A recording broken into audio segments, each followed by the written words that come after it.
Hello everyone, thank you for joining me this morning. The purpose of the virtual meeting is to introduce and discuss with you about learning that will associate with our work. Trainer Akila, can you share with us what you know about learning? As I know, learning is a process from a childhood until become an adult through education, practice, training, and experience. For example, new employee will get a training to gain new knowledge and your working skill. There are three main types of learning. For the first one is cognitive.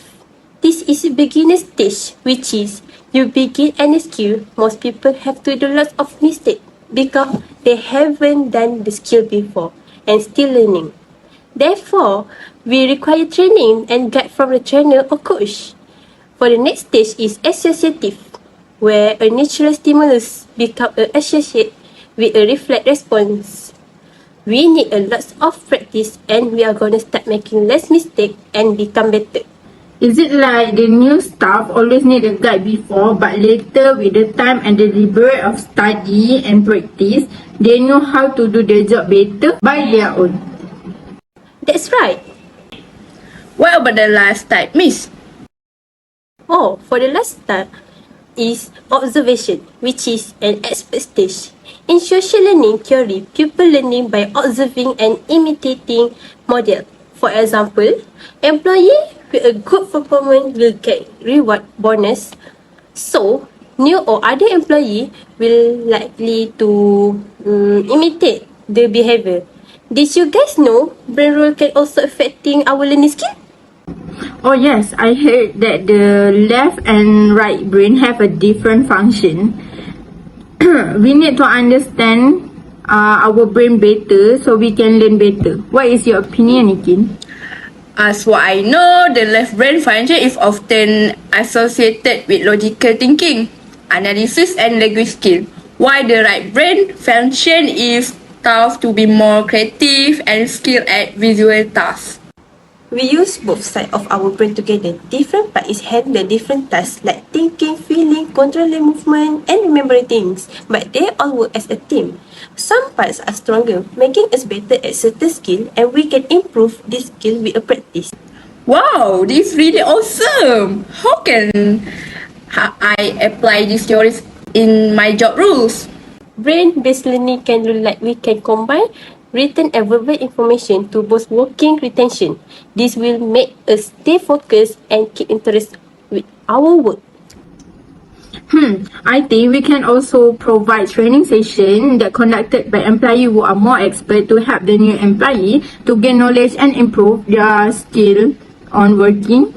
You can also encourage employees by give them rewards such as bonus. So, they will feel appreciated and tend to work more harder.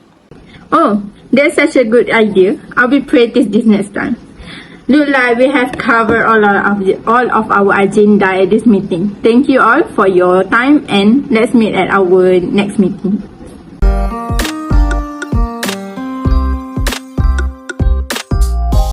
Okay, to the training session, I will emphasize about shaping behavior. Shaping behavior is the process of training behavior that would not normally occur. For each action, a reinforcement or reward is provided until the target behavior is achieved. For example, if you do a good job, then I will treat you a lunch. But if you have chronic absenteeism problem, I will punish you so that you will change the negative behavior. Okay, ma'am.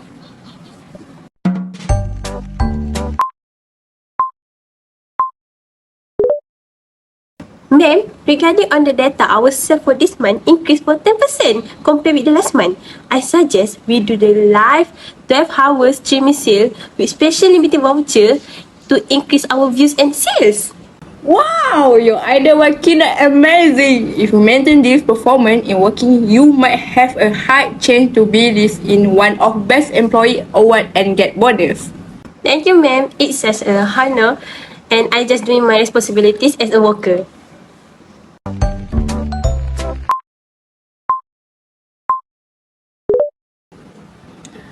Why you keep coming late? I remind you so many times, please be early and be in commitment. I noticed that your performance lately were kinda disappointed. I'm sorry for oversleeping, ma'am. I had a restless night and I didn't hear my alarm. I will take action by giving you a warning letter to prevent this behavior from happening again. I hope you are learn a lesson and change. Remember, discipline is the key of success. I'm sorry again, ma'am. I promise I will change my behavior and increase my working performance next time. I'm sorry, ladies. I need to use a restroom for a while. Please do your work and I will be back soon. Hey Myra, why you late again? You already promised to come early before. I know I did wrong, but it looked like ma'am always prize you and threw hate on me.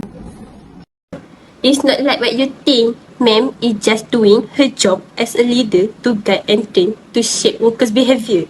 She's not angry for no reason. It depends on how we act. But most of the time, she be nice to us, right? That's right. I noticed that when we do a good job, she always prizes us and treats us for dinner. I think that's a good way to motivate us to do work more better. Absolutely. Sometimes she will be a bit strict and punish us to eliminate undesirable behavior from happening again. By punishment, she might hoping that you will change and committed with works after this. Of course, I will be more commitment and focus on my job after this.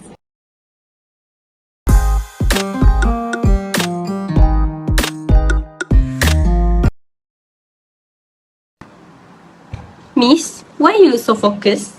Are there any serious issue or any news reading right now?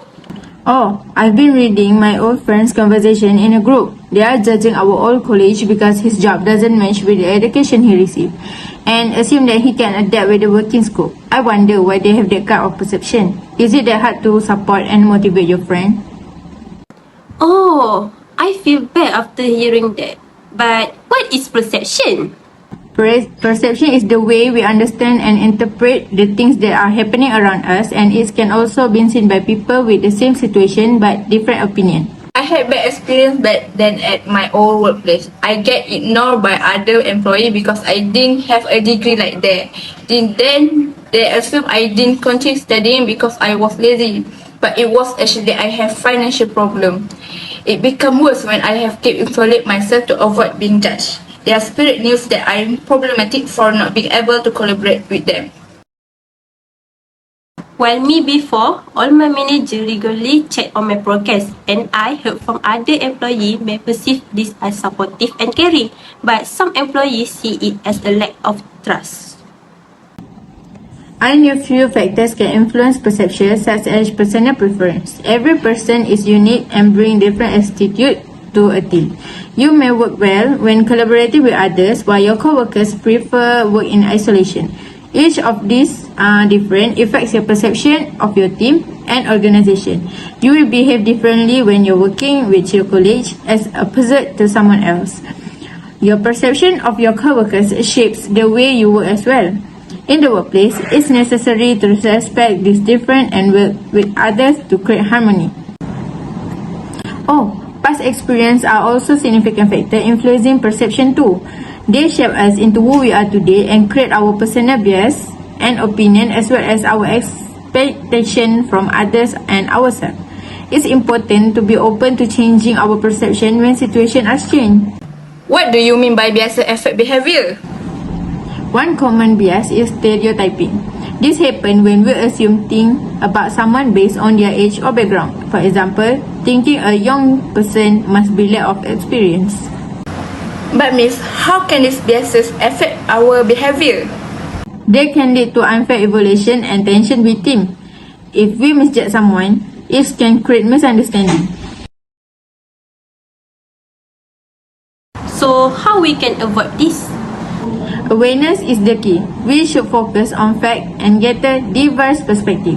Taking time to evaluate the whole person can help us better judgment.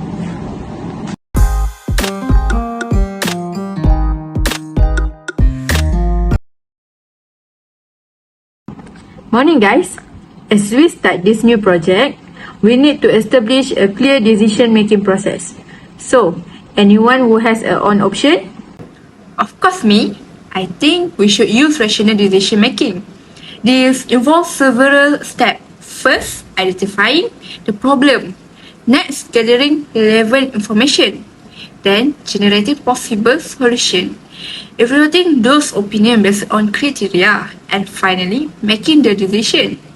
For example, if we are deciding on a new software tool, we compare features, cost, and user review before making a choice.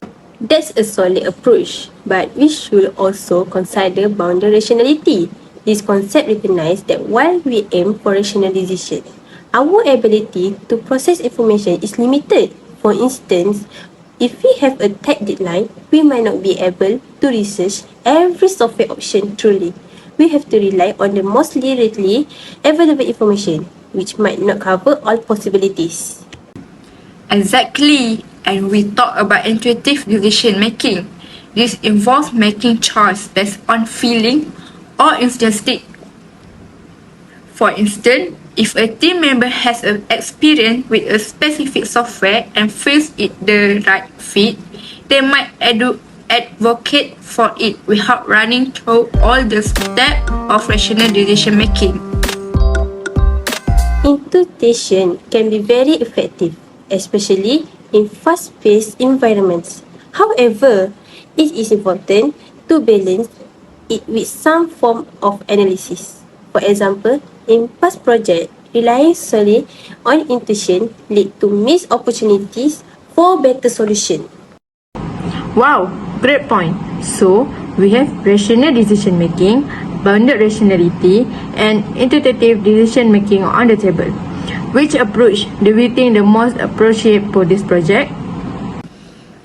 If we have enough time and resource, I believe rational decision making will be the best way to ensure we cover all our bases.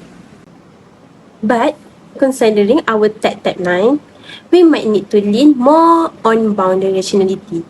We should focus on the most relevant option and make a decision quickly, rather than getting stuck in analysis paralysis. I agree, especially we can combine it with some intuitive insight from team members who have prior experience with similar projects. It sounds like a mixed approach could work best. We can set aside time for rational analysis but also allowing room for intuitive input. Let's prioritize key decisions where we can apply both strategy effectively. Good job everyone. Thank you.